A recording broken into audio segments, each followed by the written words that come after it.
সাবার সাবার হলো ধৈর্য রাখা বা প্যাশেন্স। আমাদের লাইফে বিপদে আপদে দুঃখ কষ্টে বিচলিত না হয়ে ধৈর্য রাখাটা অনেক বেশি গুরুত্বপূর্ণ। আর ধৈর্য না রাখলে আসলে কোনো কাজই সুষ্ঠুভাবে হয় না। আর ধৈর্য লাইফের সব থেকে বড় একটা অংশ।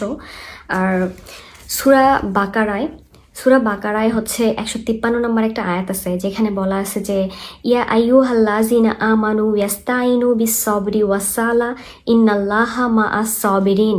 এটার হচ্ছে অর্থ, হে বিশ্বাসীগণ, তোমরা ধৈর্য ও নামাজের মাধ্যমে সাহায্য প্রার্থনা করো, নিশ্চয় আল্লাহ ধৈর্যশীলদের সাথে আছে। আর আসলে ধৈর্য ছাড়া লাইফের কোনো কিছুই সম্ভব না। আর ধৈর্য একটা mandatory. Sabar is not about waiting, it's about trusting Allah whole you wait. Through every test, every tear and silence, He is with you always and you have to feel it. আসলে ধৈর্য ধরাটা অনেক বেশি important. আর always আপনাকে feel করতে হবে যে আল্লাহ আপনার সাথে আছে।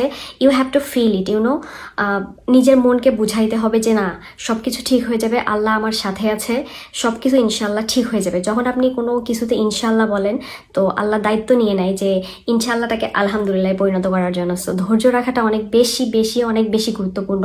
আর নিজের মনকে, যেটা আমি বললাম, যে বুঝাইতে হবে, যে নিজের মনকে বোঝানোটা অনেক বেশি গুরুত্বপূর্ণ, যে না, ধৈর্য রাখতে হবে, আল্লাহ আমার সাথে আছে, যে কিছু হবে না, সব কিছু ঠিক হয়ে যাবে হোপফুলি। তো এই তো সাবার। আমি যতটুকু ফিল করি বা যতটুকু আমার দ্বারা পসিবল হয়েছে আমি বলছি, বাট এই তো।